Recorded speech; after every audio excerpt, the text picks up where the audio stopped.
So the first thing you should be doing is the fast start activity and downloading the startup code. Make sure you do that before we continue. So once you have the fast start activity, and you should have the code downloaded, everybody should be there. If you're not, pause the video. Today we're going to talk about data types. And the best analogy that I can think off the top of my head for data types is the post office. You might say it's odd, but it's not really. Imagine a post office box. It has a physical size and it has an address listed on the post office box. Agreed? Okay. So if I want to find something like a letter, I would look for that address. That address tells me what box I should be looking in. And then I look inside the box and I put information in that box. Correct? Okay. So if I'm talking about a physical post office box, there's actual letters inside that box. So sometimes we can fit letters inside the box.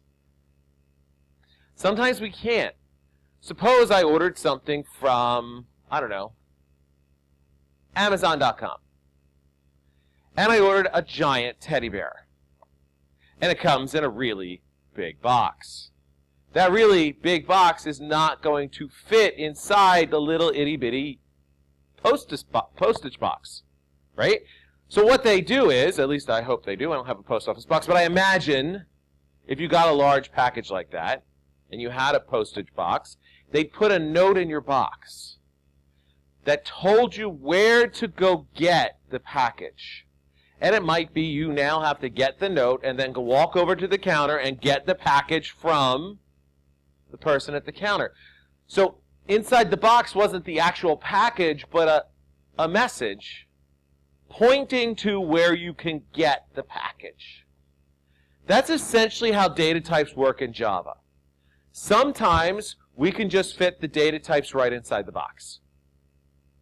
Those are called primitive data types. Those all fit nicely right inside the postage box. We don't have to worry about anything. But then there are other types of data types, which conveniently enough we call objects, you know, a big teddy bear. When you need the big teddy bear, you just get a message telling you where the big teddy bear really is. They don't cram the big teddy bear into the little itty-bitty box. You'd be upset, especially if the big teddy bear wasn't a teddy bear, it was a glass vase. That's not going to work well. I need the cricket sound. You're supposed to laugh when I make jokes. Cricket, cricket. All right. Ha, there we go. It was subtle. It was there. A little better. Okay. So here is the startup file. If you ran it, you'll see that the first thing Java does is it prints out on a line the number 9. Then it prints out on a line the number, that's my test. Either you know your times tables or you ran it, one or the other. 63. So, and it's Monday morning, I'm assuming you just ran it. You didn't actually do that math calculation in your head. So, it prints out 9, and then on another line prints out 63. So Java has the ability to print numbers. Now, some of you might not find that as, like, wow, earth-shattering. But in honesty, I never told you it could.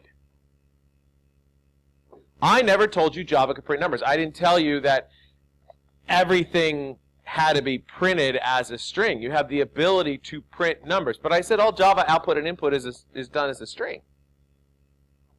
How does that doesn't seem, I just did a number. But I said all Java output and input is done as a string. Both statements are true.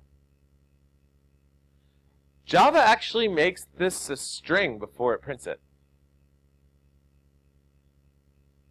And prints a string. That's part of what this print line does. Yes, it's a number, but Java says, yeah, it's a number, but I'm going to print it as a string. So when it prints it, it's a string on the screen, not just a number. Java also did something interesting right here. It did math. Again, something you might take for granted, but I never said it would do that. It actually went ahead and did that calculation for you, but then printed it out as a string. So it did the math and then printed it out as a string. So Java actually takes numbers and makes them into strings before it prints them out. It tries to convert everything inside those parentheses to a string. And if it can't convert it, it will throw out an error. That presents some interesting questions when we start doing things like putting numbers and strings together, string literals. How does Java handle that? Java has to make some decisions. And yes, the computer does kind of sort of make that decision. It's not thinking, it's following a set of rules. Okay, it's not second-guessing your work. It's following a set of rules, then it can only follow the rules that it's given. And we'll know those rules as we move forward. So we have our output of 9 and 63. So the first data type that we're going to talk about is called an integer. You notice we use an int lowercase. We use a lowercase I when we write it out as a full word. That's important because there is something that is capital I-N-T-E-G-E-R. That is different than the lowercase. So the case matters. Capital I-N-T-E-G-E-R is different. We want lowercase. So when we're talking about integer, that's lowercase, we abbreviate it and just use int. And we're taking a variable called value, and we're declaring that it's going to be of type integer. Now, at this point, people start using slang and start calling it an int, which is fine. Mentally, it separates integer with a capital I from integer with a lowercase I, if you just call this one int. So we're going to practice that and just call this an int as we move forward.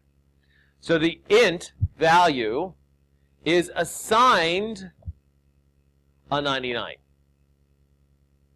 That information is stored in memory. But this is like the post office box. It fits inside the box. And in fact, I've done a little bit better than the post office. I've given you different size boxes. Everybody gets more than one post office box, and they fit different sizes, so I can put different size things into the post office box. But that's only if I know the type. I have to know what it is that's going to fit inside that box. So I make a box that's big enough to fit any possible int. Any int that's possible will fit inside that box. Now, right away, your minds start going, wait a minute, any int that's big, that could be infinity. How's he going to fit infinity inside that box? Well, I'm not. Because that's not an int. Infinity is not an int. In computer science, ints are finite. There is a biggest number. That is an int.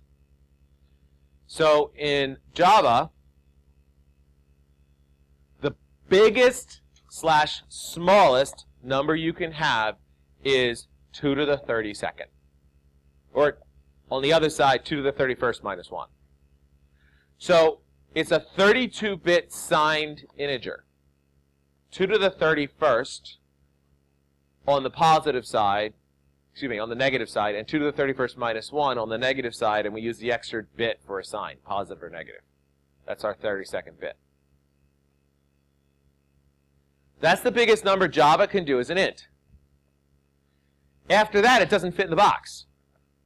So anything that's declared as an int must not be bigger than 2 to the 31st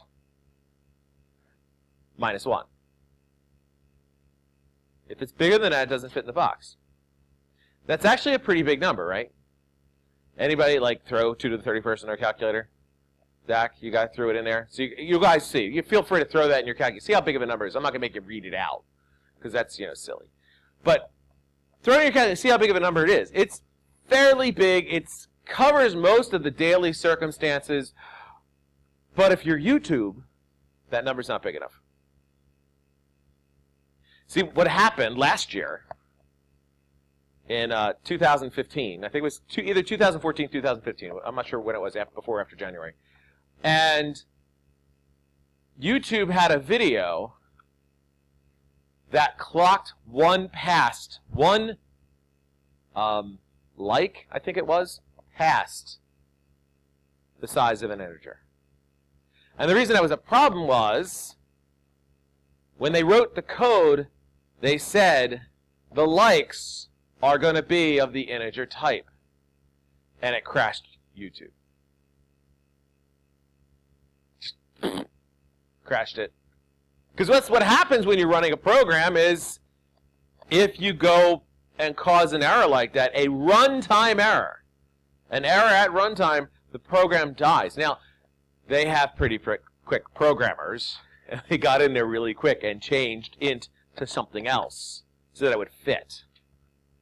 It's actually something called a long. We don't deal with longs in AP Computer Science, but there is something in Java called a long, but we don't deal with it. Okay, it's not one of the types that you have to know, but that's essentially what they did. Is they gave a bigger box to fit bigger numbers, and then they were fine. So, do you have to know this number? Yeah.